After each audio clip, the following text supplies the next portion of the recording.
በስመ አብ ወወልድ ወመንፈስ ቅዱስ አሐዱ አምላክ አሜን። የሰኔ ድርሳነ ገብርኤል። በአገዛዝ በስልጣን አንድ የሚሆን ከዘመናት ሁሉ አስቀድሞ የነበረ ለቀዳማዊነቱ መነሻ ለዳህራዊነቱ መድረሻ የሌለው ኃጢአትና በደልን የሚሸፍን ለጻድቃንና ለኃጣን እኩል የፀሐይ ብርሃንን የሚሰጥ ለደጋጎችና ለክፎች ልዩነት ሳያደርግ ዝናምን የሚያዘንብ በሁሉ አንደበት መመስገን የሚገባው እሱ አንድ አምላክ በሚሆን በአብ በወልድ በመንፈስ ቅዱስ ስም በማመን በሰኔ 12 ቀን የሚነበብ የሚጸለይ የቅዱስ ገብርኤል ድርሳን ይህ ነው። እንደ ቀድሞ ሁሉ ብዙ ተአምራትን የገለጸባት በሊቀ መላእክት ቅዱስ ገብርኤል ስም ኔቅሎን በሚባል አገር የተሰራች አንዲት ቤተክርስቲያን ነበረች። ሥራው ተፈጽሞ ሥርዓተ ቅዳሴ ቤተክርስቲያኑ በሚከናወንበት ጊዜ ከቀድሞ የበለጠ ተአምራት አደረገ። በዚያች ቤተክርስቲያን ሥርዓተ ቅዳሴ በሚከናወንበት ጊዜ ከቤተክርስቲያኑ መዛነቢያ ወይም የበር ጉበል ላይ እንደ ላብ ጠብታ ጠብ ጠብ የሚል ውሃ አለ። ይህም በሚሆንበት ጊዜ በአገሩ ሁሉ ላይ ረሃብ ይሆን ነበረ። ዳግመኛም እንደ ዝናብ አወራረድ በኃይል የሚወርድበት ጊዜ አለ። ይህ በሚሆንበት ጊዜ ደግሞ በሀገሩ ላይ ጥጋብ ይሆናል። ስለዚህም የሀገሩ ሰዎች በእነዚህ በሁለቱ የውሃ ጠብታ ምልክት የረሃቡንና የጥጋቡን ዘመን ለይተው ያውቁ ነበረ። ይህም ምልክት በዚያው በተወሰነው ቀን በየዓመቱ ሲደረግ ኖረ። በግብረ ሐዋርያት እንደተጻፈው ጴጥሮስ በእስር ቤት ገብቶ እግሮቹንና እጆቹን በሰንሰለት ታስሮ በጭፍሮች መካከል ተኝቶ ሳለ ከግዞት ያወጣው ይህ ቅዱስ ገብርኤል ነው። ጭፍሮችና ዘበኞች የእስር ቤቱን በሚጠብቁበት ጊዜ የእግዚአብሔር መልአክ ወደ ጴጥሮስ ወርዶ ከዚያ በቆመ ጊዜ በእስር ቤት ውስጥ ብርሃን መላ። መልአኩም ጴጥሮስን ጎኑን መቶት ቀሰቀሰውና ፈጥነ ተነስ አለው። በዚህ ጊዜ የታሰረበት ሰንሰለት ከእግሩና ከእጁ ላይ ወልቀው ወደቁ። ያም መልአክ ጴጥሮስን ወገብን ታጠቅ፣ ጫማህንም አድርግ፣ ልብስህንም ልበስና ተከተለኝ አለው። እሱም እንደነገረው አደረገና ተከተለው። ከዚያም የመጀመሪያውን በር ካለፈ በኋላ የብረት መዝጊያ ካለበት በር ደረሰ። እሷም ወለል ብላ ተከፍታለት ወጥተው ሲሄዱ ወደ አንዲት ሜዳ ከደረሱ በኋላ መልአኩ ጴጥሮስን ትቶት ሄደ። ወንጌላዊው ዮሐንስ ስለ እሱ በራእይ መጽሐፍ በእርግጥ ይህ የመላእክት አለቃ ቅዱስ ገብርኤል እንደሆነ ሲናገር እንዲህ አለ።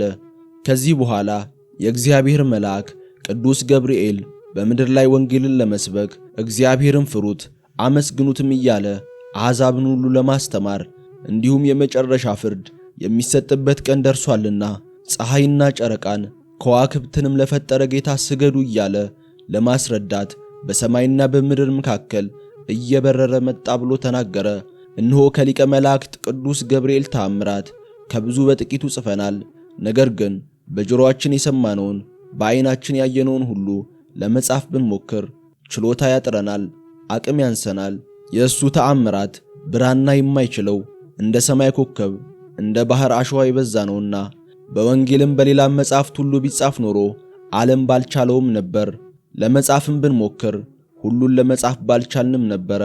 ነገር ግን በሚሰሙት ሰዎች ዘንድ ብዙ መናገር መሰልቸትን ወይም ዝንጋይን ያስከትላል ተብሎ እንደተነገረ በመጠኑ ጽፈን አቀረብን እንጂ ከአንዱ ከእግዚአብሔር በስተቀር ከሰው ልጆች ወገን የአሸዋን ቁጥርና የዝናምን ጠብታ ቆጥሮ ሊደርስበት የሚችል ሰው ማን ነው?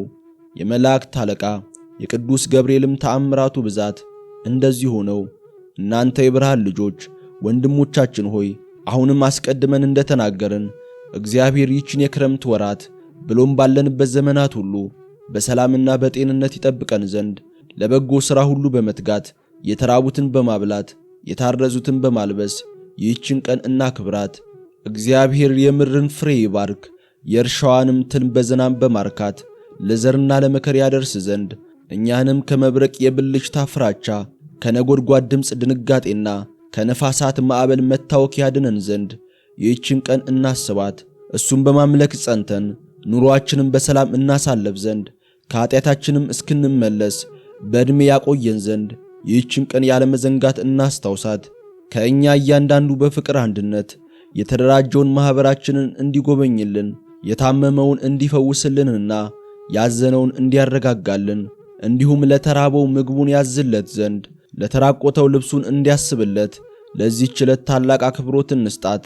የሞቱ የአባቶቻችን ነፍስና የእናቶቻችንን ነፍስ በመንግሥተ ሰማያት ያሳርፍ ዘንድ እንዲሁም በዚህ ዓለም በሚመጣውም ዓለም ጭንቀታችንን ያቃልልልን ዘንድ ዳግመኛም ተመልሶ በሚመጣበት ጊዜ ክብርን እንዲያድለን ይህችን ቀን ከፍ ከፍ እናድርጋት።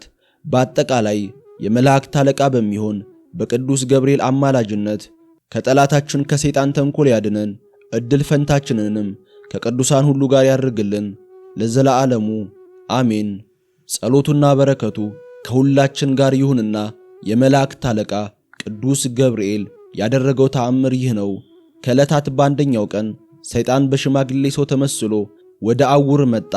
አውርም ከወዴት መጥተሃል ብሎ ቢጠይቀው ከአንተ የትውልድ ሀገርን የመጣሁት እናትና አባትህም ያውቁኛል። ይልቁንም ይህን ይዘህ የመጣኸውን ገንዘብ ከንጉሡ ቤት አታለህ ይዘህ እንደመጣህ አውቃለሁ አለው። አሁን የምታመልጥበት ምክንያት ይኖር ይመስልሃልን? የተወለድከው በዝሙት ሲሆን አንተም እንደ አባትህ መተተኛ እንደሆንክ ስነግርህ እርግጠኛ መሆኔን ትረዳለህ። ስለዚህ በእኔና በአንተ መካከል ያለውን ተጨባጭ ሁኔታ ስገልጽልህ እንደ እኔ ያለ ሽማግሌ ደግሞ እንዳይዋሽ ታውቃለህ። በተፈጥሮም የሰውን ስም ማጥፋት አልፈቅድም። ይልቁንም አንተ የሀገሬ ልጅ ነህና ለአንተና ለወንድሞች ጭምር የሚበጀውን ምክሬን ተቀብለህ ዛሬ ነገ ሳትል በአስቸኳይ ይችን ያሳነስካትን ቤተ ክርስቲያን አፍርስና ምናልባት ንጉሡ መልእክተኛ ልኮ እንዳያስገድልህ ወደ በረሃ ሽሽ አለው። አውርም ይህን የተንኮል አነጋገር በሰማ ጊዜ ፈጥኖ ተነስቶ በመቆም እጆቹን ወደ ሰማይ ዘርግቶ ወደ እግዚአብሔር እንዲህ ሲል ጸለየ። የሊቀ መላእክት ቅዱስ ገብርኤል አምላክ ሆይ ከመከራ ላይ አትጣለኝ፣ አድነኝ እንጂ ቸልም አትበለኝ። ከልጅነቴ ጀምሮ የረከስኩ በመሆኔ በደሌን እኔ ራሴ አውቃለሁ። ስለሆነም በሰይጣን እጅ አሳልፈ እንዳትሰጠኝ እለምንሃለሁ። ፍጹም በሆነ ውበት የዚህችን ቤተ ክርስቲያን ሥራ ሳልጨርስ ነፍሴን ከሥጋዬ እንዳይለያት ጠብቀኝ። የጠላትን የተንኮል አሸክላ በጣት ሰጣል። ለጌትነት ምስጋና ይገባል ለዘላለሙ በእውነት በማለት ጸለየ። በዚህም ጊዜ የእግዚአብሔር መልአክ ቅዱስ ገብርኤል ተገለጸለትና እግዚአብሔር የመረጠ አውር ሆይ ደስ ይበልህ፣ ልመናህን እግዚአብሔር ሰምቶታልና።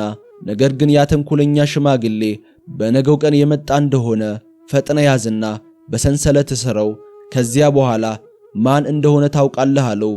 አውርም የእግዚአብሔር መልአክ ቅዱስ ገብርኤል እንዳዘዘው ሰይጣኑን አሰረና ሰው ሁሉ በሚመለከተው አንጻር በአንቀጸ ቤተ ክርስቲያኑ ላይ ሰቀለው።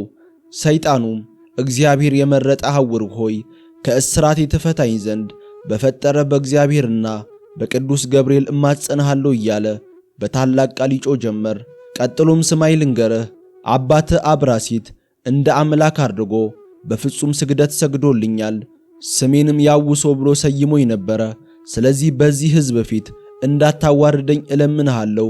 በሊቀ መላእክት ቅዱስ ገብርኤል ቁጣ የተነሳ በአንተ ላይ ልፈጽም የነበረው ተንኮል ተሰነካክሎብኛልና ስለ መጥፎና ስለ አጸያፊ ሥራዬ በእሳት ሰይፍ ሊቀጣኝ ይፈልጋል። ነገር ግን እንዳይቀስፈኝና እንዳያጠፋኝ የእግዚአብሔር ቸርነት ትከለክለዋለች። እሷንም እገልጽልህና እነግር ዘንድ ፈጽሞ አይቻለኝም፣ ኃይልም አይኖረኝም። አሁን ግን ብትተወኝና ብትለቀኝ ዳግመኛ ላለመመለስ አረጋግጥልሃለሁ። አሁንም የመላእክት አለቃ ቅዱስ ገብርኤል ሆይ በዚህች ዕለት እንዳታሰቃየኝ እነሆ በያዝከው በትረ ወርቅ ተማጽኜሃለሁ። ነገር ግን በእጅ ለገባው ለእኔ ወዮልኝ እያለ ብዙ ይለፈልፍ ጀመረ። አውርም ይህን ሁሉ ነገር በሰማ ጊዜ ያን ሰይጣን ከእስራቱ ፈቶ ለቀቀው። ያ ሰይጣን ግን ከቤተ ክርስቲያኑ ራቅ ካለ ቦታ ላይ ሆኖ አንተ የአብራሲት ልጅ አውር ሆይ እናትና አባት በዝሙት እንደወለዱ አውቃለሁ። በተወለድክም ጊዜ በሊቀ መላእክት በቅዱስ ገብርኤል እጅ እግዚአብሔር አዳነህ እንጂ እገድል ዘንድ በላይ ላይ ወንበር ጭኜብህ ነበረ። አሁንም እንደገና ተመልሼ የመጨረሻ ኃይሌን በአንተ ላይ አሳይ ዘንድ ተስፋ አለኝ በማለት በታላቅ ቃል አሰምቶ ተናገረ። ሰይጣኑም ከተናገረ በኋላ በታላቅ ውርደትና እፍረት እንደ ጢስ በኖ ጠፋ። አውርም የደረሰበትን ፈተናና የተደረገውንም ተአምር ሁሉ ለሕዝቡ አስረዳቸው። የመልአኩ የቅዱስ ገብርኤል ምልጃና በረከት ከሁላችን ጋር ይሁን ለዘላለሙ አሜን። ወስብሐት ለእግዚአብሔር።